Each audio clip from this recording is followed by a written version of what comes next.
Bonjour Emmanuel, comment Salut allez-vous? Henri. Ben, ça va, ça pourrait aller mieux, mais ça va. Oui, donc cette semaine on a été à Paris voir les libérés, on a vu une pleine salle de résistants. Ça faisait du bien de voir ces gens qui se battent. Ils ont un peu peur, ils ont raison. On a tous peur. Là aujourd'hui on va parler du harcèlement fiscal. C'est à la mode le harcèlement là en ce Ouais, moment. ouais, Hein. ouais. Puis d'abord, les témoignages Ah. sur le site sont, il y en a, c'est copieux, hein. Oui. Alors niveau du donc les harcèlement. gens sont harcelés. Donc il n'y a Et pas on- simplement le harcèlement sexuel. Non, Il y a le on parle du harcèlement harcèlement fiscal. fiscal, Oui, c'est ça, c'est de voilà, ça qu'on d'accord. parle. Hein. D'accord. Alors, qui est, à mon avis, largement aussi violent et beaucoup plus mortel que l'autre. Hein. Alors, largement aussi violent, je pense même qu'on peut dire que c'est quelque chose qui a dépassé toutes les bornes. Alors, on résume rapidement la situation de la terreur que le fisc installe. Donc, on sait de manière formelle maintenant que la plus grande majorité des contrôles fiscaux sont bidons, que la légende de ces très grands tricheurs fiscaux qui mettraient en danger L'économie l'économie française, de l'État, bien sûr. c'est du pipeau. En fait, on a une organisation sociale qui est basée sur une croyance qui est fausse, qui génère un dogme qu'on nous impose. Alors, pour cette croyance qui est fausse, par exemple, c'est nous avons les meilleurs hôpitaux du monde. Oui, Bien, il faut jamais avoir été à l'hôpital pour dire ça. oui. Alors le problème c'est qu'on n'y va pas, heureusement, mais quand on y va, on s'aperçoit que c'est le bordel le plus complet. Bon. On a la meilleure justice du monde. Oui, mais le français trouve qu'on a toujours la meilleure chose. Non, c'est ça le dogme. Ouais. Hein. Oui, Donc, c'est ça. on a la meilleure justice du monde. Le mec qui a Il suffit jamais d'y été, aller. voilà, le mec qui a jamais été au tribunal, il peut croire ça, mais pas celui qui a été au tribunal. Bon. On avait jusqu'à un certain temps le plus beau réseau routier du monde. Oui. Alors le mec qui n'a pas de voiture, le Parisien qui n'a pas de voiture, il peut croire ça. Mais Oui. le mec qui a une vraie voiture et qui a besoin de se déplacer pour son travail, il sait que ça marche pas du tout. On a maintenant, on nous a rétréci les routes, on peut passer nulle part, il y a des tomates partout. Il y a des nids de poules partout, Donc, mal donc, en fait, refermés. on a une société dogmatique dans laquelle rien ne marche. Et donc quand on nous annonce qu'il y a énormément de tricheurs fiscaux, en fait c'est faux. Et on le sait, et en fait on fabrique. Et alors on fabrique des tricheurs fiscaux. On croit qu'on les fabrique exclusivement à un haut niveau, donc à des gens qui finalement, comme on dit, sont pétés de thunes, donc c'est pas très grave, mais en fait c'est pas vrai. On s'aperçoit par notre petite La rubrique témoignage. on s'aperçoit qu'en fait des gens très simples Ouais. sont complètement. Alors, donc c'est là que ça devient tout à fait intéressant parce que ça va au bout du bout. Et alors on va prendre votre exemple parce qu'il est extraordinaire votre exemple. Extraordinaire. Ah oui, ça, hein, Ah ouais. j'ai toujours des choses Non, mais extraordinaires. au niveau moi. du harcèlement, c'est Oui. extraordinaire. Ah mais moi je suis Donc, harcelé depuis quand même 25 ans. Hein, donc non, mais c'est je complètement devrais dément. porter plainte d'ailleurs pour. Ouais. Mais je pense qu'il faudra qu'on arrive à porter une plainte collective Ah oui, pour oui, harcèlement mais- parce que c'est devenu invivable. C'est invivable.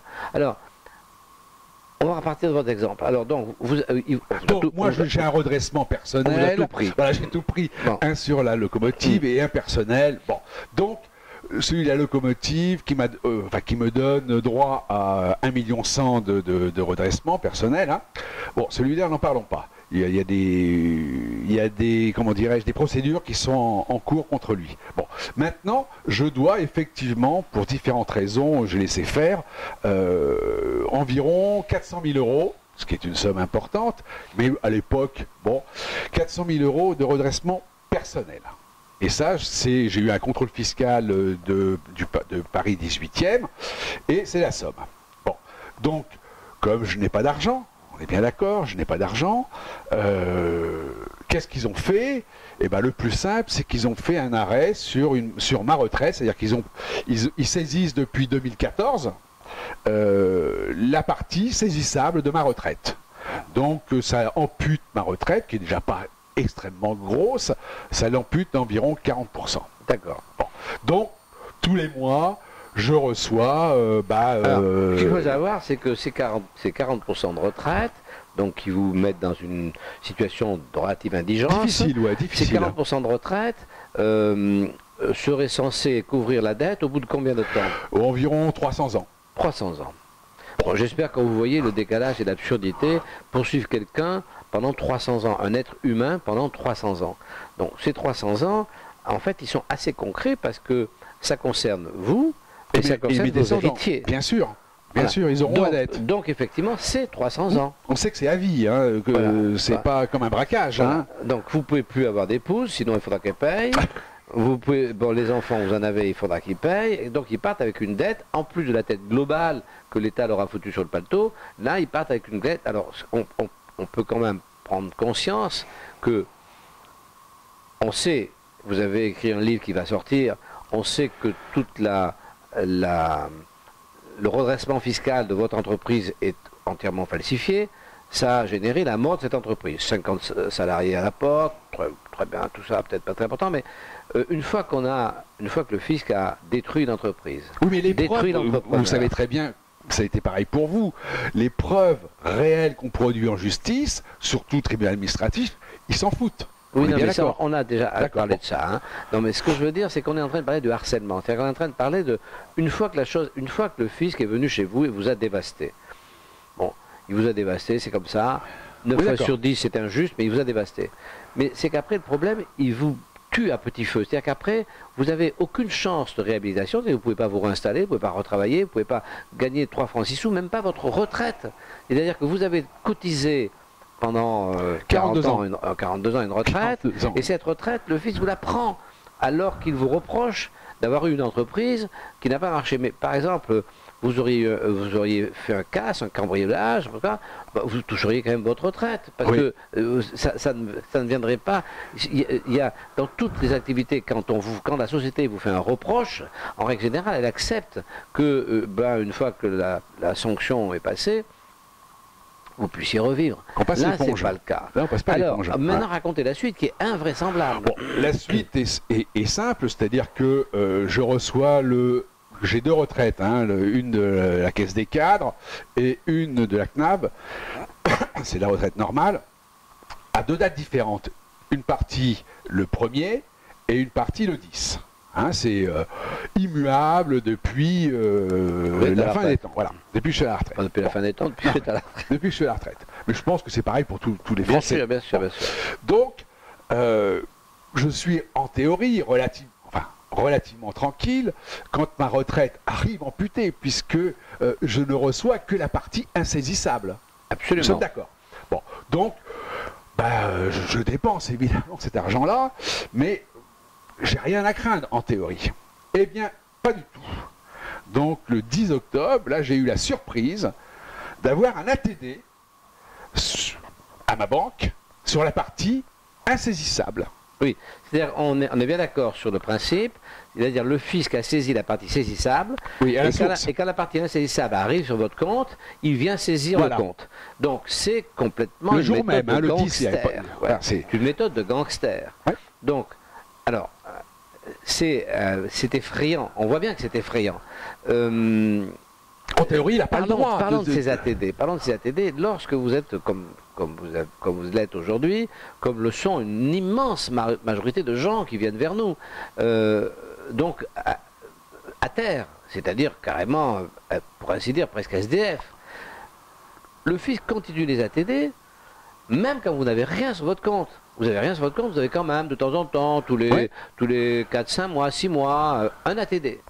Vous n'avez rien sur votre compte, vous êtes ruiné, mais cet ATD, il vous coûte 120 €. Moi, chez moi, il coûte 132. Voilà. Hein? C'est-à-dire qu'il y a une alliance 132. Objective entre le fisc qui vous ruine et la banque qui doit toucher, parce que comme ça touche des centaines de milliers de gens, vous multipliez par des centaines de milliers les 130 €, regardez ce que ça représente. Donc, ce sont 2 escrocs.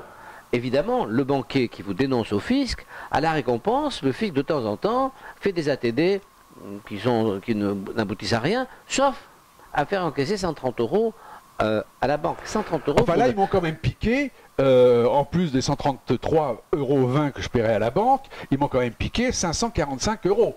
Voilà. Hein, sur la partie de ma retraite qui faisait 1000 €. 1000 € et des brouettes. Bon, donc, alors ils disent qu'ils n'ont pas tout donné, la Société Générale, parce que la partie restante est insaisissable encore. Il ne faut pas vous le mettez sur notre compte.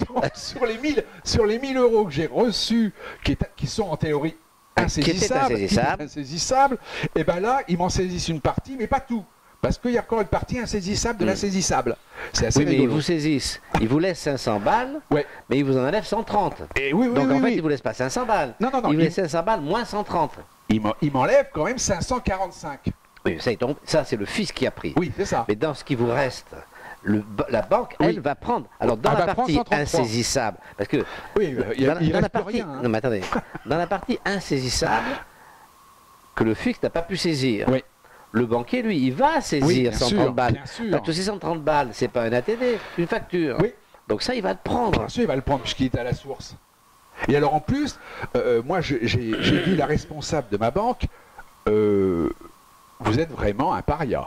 Quand elle voit un ATD Ah oui, qui vient mais du elle va vous fisc- mettre dehors. Ah oui, oui, c'est ce qu'elle m'a fait comprendre. Oui, elle va vous mettre dehors. Bon, donc Vous n'aurez plus de banque. j'ai même pas discuté avec elle, j'ai pas raconté mon histoire parce que j'ai bien vu qu'elle s'en foutait complètement. J'étais devenu un paria. Voilà, c'est. Donc on est dans une situation où des centaines de milliers de gens sont dans cette situation. Des centaines de milliers de gens. Alors on dit, et comment ça se fait que ces gens, comment ça se fait qu'ils ne se lèvent pas en masse pour se révolter? Comment ça se fait je veux dire, les gens, quand ils sont harcelés au travail, quand ils sont harcelés dans leur vie privée, ils se plaignent. Et là, personne ne se plaint.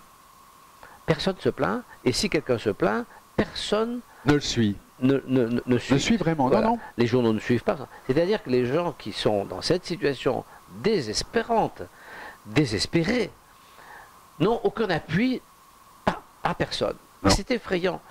Et ne cherchent même pas eux-mêmes à se révolter. Alors moi j'ai une explication là-dessus.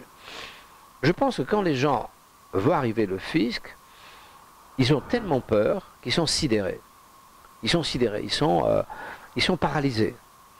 Et ensuite cette peur monte en intensité, et c'est comme si vous voulez le feu dans les tours jumelles. C'est-à-dire que les gens fuient n'importe où, n'importe comment, chacun pour sa peau. Ils sont prêts à tout pour essayer de se sauver. C'est-à-dire que le fisc a installé une telle terreur que, premier temps, sidération, deuxième temps, fuite éperdue, et quand ils arrivent chez nous, c'est les survivants, parce que je pense qu'il y en a pas mal qui doivent mourir, il y en a pas mal qui doivent disparaître, et les survivants, ils sont là, agonisants, on les a comme dans un camp de la mort. Et ils nous arrivent, on ne peut plus rien en faire, parce que ils ont plus de ressort, plus de jus, plus rien. Je trouve cette chose absolument épouvantable, parce que ça ne correspond à rien. C'est-à-dire que le problème, c'est qu'il n'y a pas en face d'avantages sociaux, il n'y a simplement qu'une bande de gens qui branlent à rien, qui sont la plupart des feignants ou des incompétents, et qui vivent sur la bête, et qui vivent sur l'exploitation de ces gens qui sont torturés, harcelés. Je trouve que cet exemple valait la peine, parce qu'on est au bout du bout, là, quand même. Quand le fisc saisit une quote-part, qu'il peut saisir, qui est déjà franchement scandaleuse, parce qu'il a déjà détruit complètement une entreprise, détruit tous les hommes qui étaient dans cette entreprise, tous les créateurs de cette entreprise, il les a détruits, et en plus il les poursuit à vie. Déjà c'est scandaleux. Et dans sa poursuite, il va au-delà du pire, c'est-à-dire qu'il va donc saisir jusqu'à la partie saisissable, et l'insaisissable, il attend qu'il soit déplacé pour le ressaisir, et son complice, le banquier, en saisit encore une morceau, c'est-à-dire qu'à la fin, il vous reste 300 balles pour bouffer. 300 balles pour bouffer, je pense que c'est à peu près ce qu'ont les gens qui sont à Calais, ou enfin, les gens qui sont les clodos, quoi, enfin voilà, les gens qui sont... Et ça, tout ça, sans le mériter. Je veux dire que un entrepreneur ou quelqu'un qui a mené sa vie, ou par exemple, ça arrive très souvent aux femmes d'entrepreneurs. Le mec, il meurt sur le coup du contrôle fiscal, au bout de 2-3 ans, il meurt, et puis la femme et les enfants, ils continuent à devoir la dette. Oui, ça, on a beaucoup de témoignages de ça. Ah, Hein. je comprends pas je pense que le jour où il y aura une révolte, ça va faire vraiment très mal, parce que je comprends pas que les gens peuvent pas s'exprimer. Alors, Ils peuvent pas s'exprimer, on est les seuls à parler de ça. oui, alors la personne qui m'a fait mon ATD, je ne sais pas qui c'est. Parce que j'ai pas reçu de papier disant que j'avais un Tortionnaire ATD. anonyme. Oui, oui, c'est ça. Bon. Non, mais les gens qui ont torturé à droite ou à gauche, on ne sait jamais qui c'est. Hein. Voilà, j'ai le Paris 18e, voilà, c'est tout.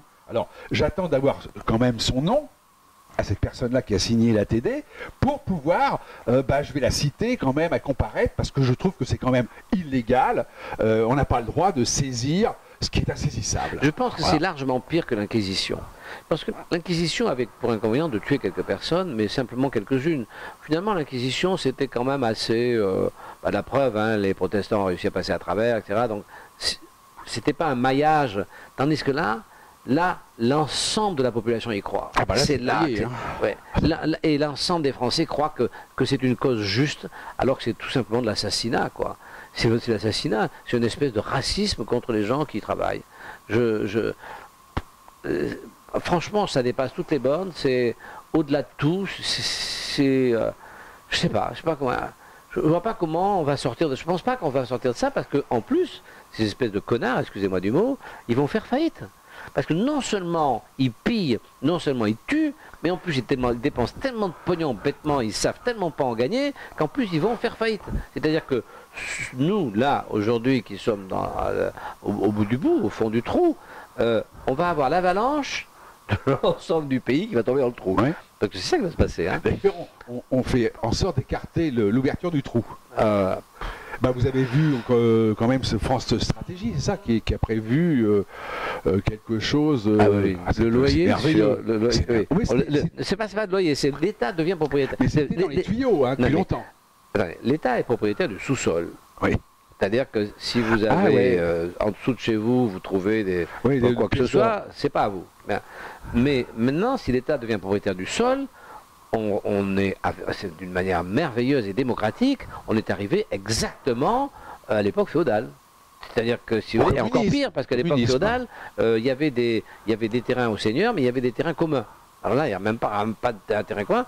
Là, le seigneur, la démocratie a installé un seigneur anonyme au pouvoir qui est en train de nous ratiboiser tout. Ça, c'est absolument extraordinaire. Bien. J'ai des livres, mais on en parlera la prochaine fois, parce que là, on a déjà beaucoup parlé. Donc, je pondrai un papier, dès que j'aurai le nom de cette personne, hein, je le mettrai sur le site, et puis... Bien, eh bien écoutez, on vous souhaite une bonne journée, parce que pour nous, une bonne journée, ça n'existe plus. Elle n'est pas très bonne. Allez, au revoir.